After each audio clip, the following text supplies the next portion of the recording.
अस्सलाम वालेकुम। खालिद सैफुद्दीन आपके साथ नई कॉल लेकर 15 अक्टूबर के लिए। अच्छा जनाब, सबसे पहले आज के सेशन को देखते हैं। आज का सेशन बड़ा लेथार्जिक था, मेरे हिसाब से एग्जॉस्टेड था। वॉल्यूम भी निस्बतन 10% कम हुए। अगर पिछले 3 सेशन में देखें तो हम कम व बेश 30 करोड़ के करीब जा रहे थे। एक दिन तो हमने 35 करोड़ भी किए। ऊपर से इंडेक्स 222 पॉइंट के नुकसान के साथ बंद हुआ। अगर बहरहाल अभी बुल्स बाहर नहीं हुए रिंग से। और जब मैं सेक्टर की परफॉर्मेंसेस को देखता हूँ तो मुझे स्विचिंग हैंड वाली बात याद आती है, रीस्केजुअलिंग ऑफ पोर्टफोलियो। जो ये कर रहा है वो इसका बेनिफिट भी ले रहा है। सिचुएशन एक्साइटिंग बेशक नहीं है और सेंटिमेंट ज़रूर एग्जॉस्टेड है और शॉर्ट टर्म ट्रेंड ज़्यादा बियर्स को सपोर्ट कर रहा है, मगर उसके साथ साथ एक इनडिसाइसिव सिचुएशन भी नज़र आ रही है। और इनडिसाइसिव सिचुएशन जब होती है तो किसी भी टाइम वो आपको सरप्राइज़ कर सकती है। तो इसलिए अगर आप सिलेक्शन ऑफ स्टॉक में अच्छे हैं तो आप इंजॉय कर सकते हैं। अब आज के सेशन को देखें, मैंने कहा था 85,923 के ऊपर सस्टेन करना चाहिए। हम अगर टाइम के हिसाब से देखें तो ना वहाँ हमने कोई बड़ा वॉल्यूम जनरेट किया और ना ही वहाँ कोई टाइम स्पेंड किया। मुश्किल से 20 मिनट है, उस 20 मिनट में भी शार्प विक्स बन रही हैं। ऐसा नहीं है कि रुक रहा है, वो विक्स बन रही हैं। उसके बाद फिर जब 85,923 से नीचे आया तो ये 85,529 जो कि कोई स्ट्रॉन्गर लेवल तो नहीं था, फिर भी इसने कुछ वर्किंग की।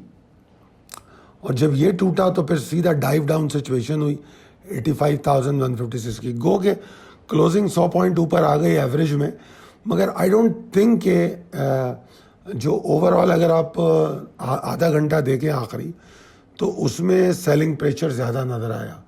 टॉप पॉइंट्स अच्छा वॉल्यूम भी देखें आप तो आप आखिर में देखेंगे कि 1 करोड़ का वॉल्यूम आया 5 मिनट में। तो या तो कोई माल ख़ास तौर पे डाला गया है, कुछ ऐसा हुआ है, वरना एवरेजली 5 मिलियन में चल रही थी मार्केट। टॉप पॉइंट्स कंट्रीब्यूटर को देखें तो आपको जो है उसी ने मुसीबत ज़्यादा डाली है, और ई फर्टिलाइज़र ने, ओजीडीसी ने।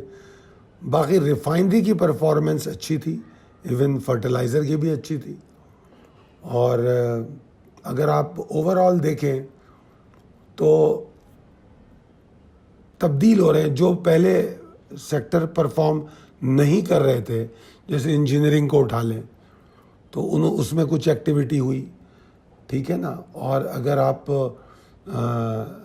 अब रियल एस्टेट की क्या बात कर रहे हैं, रियल एस्टेट में थोड़ी एक्टिविटी हुई। फार्मास्यूटिकल में तो खैर एक्टिविटी चल रही थी। तो ये जो तब्दीली आ रही है ये बड़ी फ़ायदेमंद है।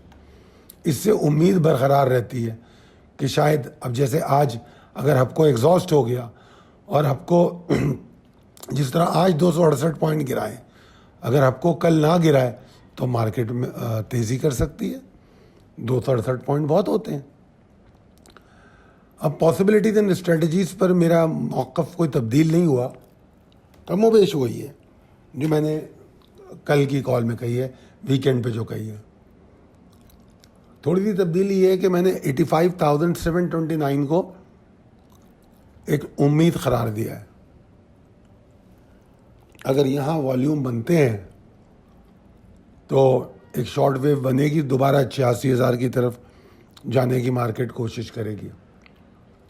और अगर उसमें टाइम गुजार लिया 85,923 के ऊपर तो फिर बुल्स धक्का स्टार्ट हो जाएंगे और चल पड़ेंगे। मैं बुल्स के अभी फारिग होने पर यकीन नहीं रखता। मुझे ऐसा लगता है कि कोई सरप्राइज़ मिल सकता है। फिर भी शार्प मूव पे एहतियात करनी चाहिए, जैसे आज का हाई था। तो जो प्रॉफिट टेकिंग थ्रेट है, कल की कॉल में भी यही लेवल बताया गया था, आज भी यही बताया जा रहा है। क्योंकि अगर इस लेवल के नीचे वॉल्यूम आता है, क्लोजिंग आती है, तो फिर 800-900 पॉइंट गिरना मार्केट के लिए कोई बड़ी बात नहीं होगी। ये बात हमें समझनी चाहिए। 85,000 का इंडेक्स है तो इंडेक्स के बाद बहुत रूम है करेक्शन के लिए। हम थ्रेटनिंग सपोर्ट्स जो हैं मार्केट की, उससे अभी भी बहुत ऊपर ट्रेड कर रहे हैं। और मुझे ऐसा लगता है कि मार्केट एक दो क्लोजिंग इस हफ्ते 86,000 के ऊपर दे देगी। और अगर ऐसा हुआ तो फिर आपको पता है हमारे टारगेट्स क्या हैं। अल्लाह बेहतर करेगा। अच्छा, ये आपके सामने परफॉर्मेंस शीट है। इसमें मैंने पुरानी कॉलें बताई हैं, जैसे आपको कल के उसमें निशात मिल दिया था, देख लिया आपने निशात मिल। CPHL 8 अक्टूबर और 10 अक्टूबर को दिया था। पता नहीं मैंने आपसे हम नेटवर्क पे बात की थी या नहीं की थी। तो ये चूँकि हम शॉर्ट टर्म में देते हैं ना, इसको हम सेलेक्टिव स्टॉक पे कभी नहीं रखते। तो हम नेटवर्क की कॉल भी मैं यहाँ शेयर कर रहा हूँ 8 तारीख की और 11 तारीख की। देख लीजिए क्या टारगेट्स हैं और कहाँ तक वो पहुँच गया है। अब आ जाते हैं कल के लिए क्या स्टॉक है। गुल अहमद टेक्सटाइल। ये जो गुल अहमद टेक्सटाइल है, ये हमारा पोर्टफोलियो स्टॉक है। इसको हमने 20 के पास बाइंग करने को कहा था, और ये पुरानी बात है क्योंकि पोर्टफोलियो में इंतज़ार करते हैं रेट आने का। 20 का ही नहीं रेट आया, बल्कि 20 भी तोड़ा उसने, तो हमने कहा ये बोनस बाइंग है। जब 20 टूटा तो हमने कहा 19 के पास जमा करो, जितना करते हो ये बोनस बाइंग होगी। 1795 का लो लग गया सितंबर में। अभी आप राइट साइड पे चार्ट देखो कि 20 और 1795 का जो लो है, तो 20 तो आप ना कहें इसको, मतलब 1795 तो एक ही दिन लगा और फिर वो बाउंस कर गया। मगर अगर आप देखें तो तकरीबन 18.5-19 के आसपास से 20 रुपए तक इसमें काफ़ी काम हुआ। ये वो वक्त था जिस पे सब्र करना था, एक्यूमुलेट करना था। तो मैं समझता हूँ अभी भी एंटर हो सकते हैं, और अभी भी ये उम्मीद रख सकते हैं कि शायद 20 पे माल और मिल जाए, तो उसके लिए आप एक्यूमुलेट कर लें, स्प्लिट कर लें।